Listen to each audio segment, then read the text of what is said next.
Ladies and gentlemen, hey, what's going on? This is Dave Sharpe here. Welcome to the Legendary Entrepreneur Show. Boom, baby.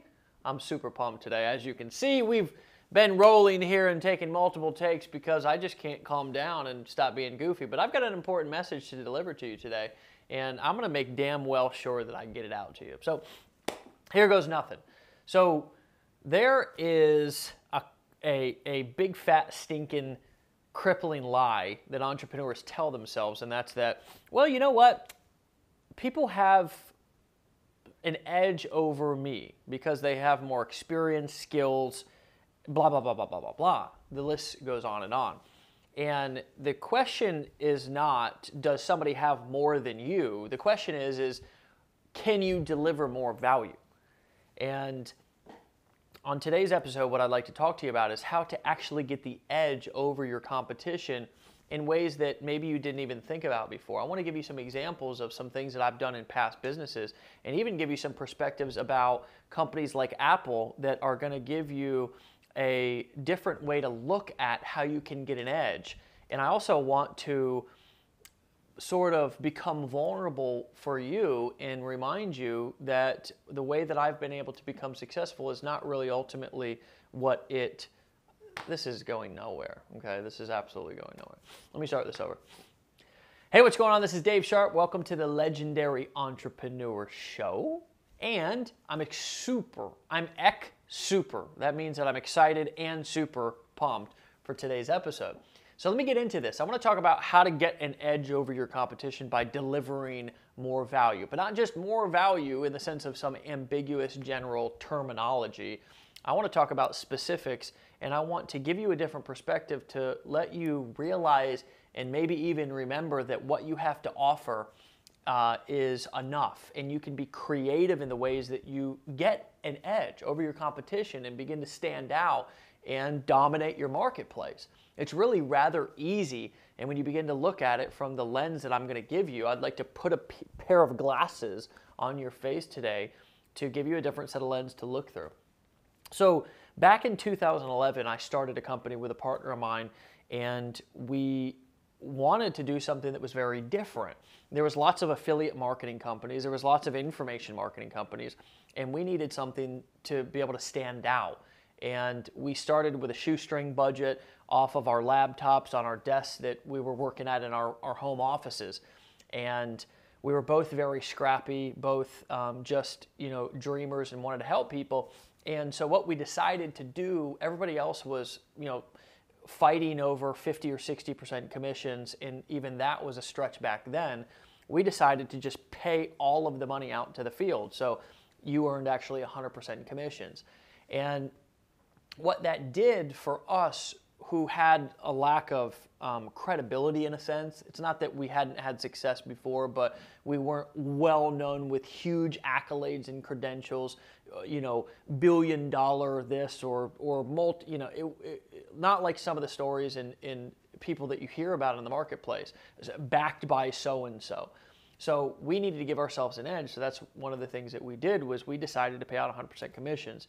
And although we learned a big lesson with that it's not very sustainable, is it? Because if you have a company that has operating expenses and things of that nature, it's not going to ultimately be very sustainable. So we had to pay out of our pocket. So it was a good thing that we were doing multiple six figures in affiliate income of our own company because we were taking the money that we were making and paying for the company expenses. And that's how the company survived. However, the point that I want to make is that we decided to deliver more value to give ourselves an edge. One of the things that I've done over the course of the last 5 years of being an entrepreneur is I've had to figure out ways to give myself an edge that was different, because it's not really that you need to be better than your competition, it's just that you need to be different, right? And there's only one way that I know of that guaranteed works every single time for you to be different. That's to reveal yourself and tell your personal story and make the experience that you provide people personal. It's personality marketing. And there's a difference between marketing a logo or a corporation and marketing your personality. And every single time that I've started a business, I've had to ask myself that question. Do I want to brand and market a logo, or do I want to market a brand, or do I want to market a personality? And as you can see with my current company, I'm sort of integrating a brand and a personality. But one way that you can give yourself an edge to stand out and be different is to tell your story, and is to make the experience that people have with you a little bit more personalized.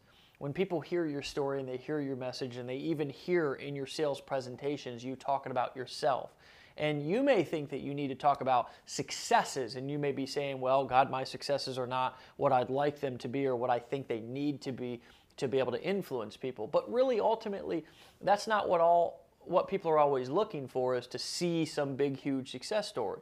What they're looking for is and what you're looking for is to be memorable and to provide more value. Now, you may be saying, well, Dave, is actually telling my story and personalizing the experience delivering more value? And absolutely it is, because you're taking more of a risk to allow them to see more of you, and taking them behind the scenes in your life to show them what you've struggled with, where your successes have been, and kind of walking them through, sort of like I'm doing in this video. For me, over the past 5 years, the way that I've won big in business isn't because I'm smarter. Now, I'm not saying I'm a dumb guy, but I'm saying that I am a 9th grade dropout.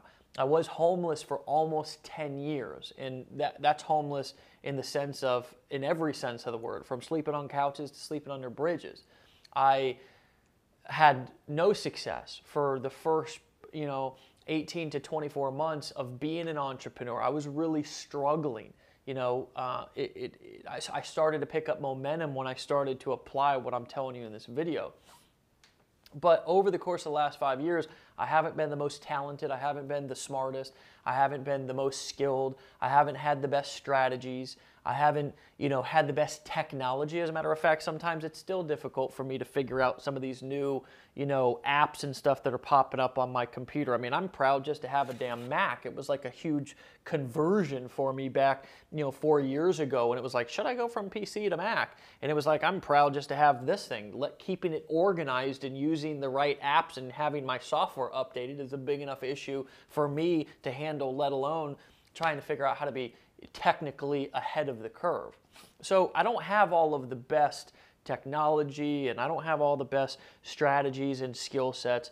I have a couple of core skill sets that I'm really good at, and I've just focused on those, and those are the areas that I focus on delivering more value.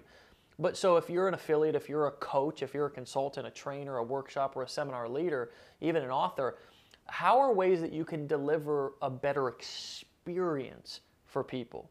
And so let me give you one last example. So many marketers, salespeople, entrepreneurs are focused on the front end of their business, just getting more customers in the front door. Well, if I get more customers, I'm going to make more money, right? And the answer is no, not always. See, if your attrition rate on the back end, and I learned this in network marketing, of building teams of over 200,000 people, and learning the hard way about attrition rates and about people, coming and dropping off on the back end, that if I'm not creating an experience, if I'm not creating a culture, if when somebody comes to a workshop or goes through one of my information products or joins my team, if I'm not providing them with something special and unique and different, it doesn't actually always even have to be quote unquote better. I think that's much of a general term. But if I'm not providing them with something different, if I'm not paying attention to detail and going above and beyond to, if they come to my workshop, leaving them a little gift basket or a note. I had, for example, a coaching client in my entry-level coaching program, my high-level coaching program, $25,000 a year. And I have a client just last week, I actually just remembered this, who came down, spent a day with me. We were building out his presentation. He's one of the best real estate speakers in the country. And he left, and 2 days later, I got a $50 gift card for Cheesecake Factory, as well as a couple of other books and a nice car. And so what that made me think of, and why that's coming up for me right now, is because here's a guy who understands the value of value. even though he's just a client, he's trying to provide me more value as just being a client. And I would assume, just knowing him, everywhere that he goes with every relationship that he has, he's always over-delivering. So you can create an edge.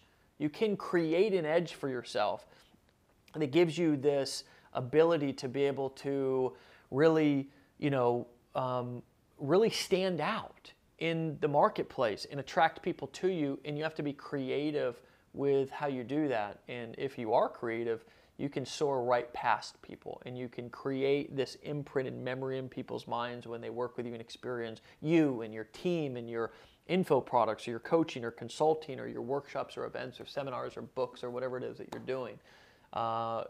When you provide that level of value and when you go above and beyond, regardless of what your skill sets are or experience level, you can win and win big. So that's my hope for you. This is Dave Sharpe. I'm looking forward to seeing you on in the next video. I'll talk to you soon. Bye-bye.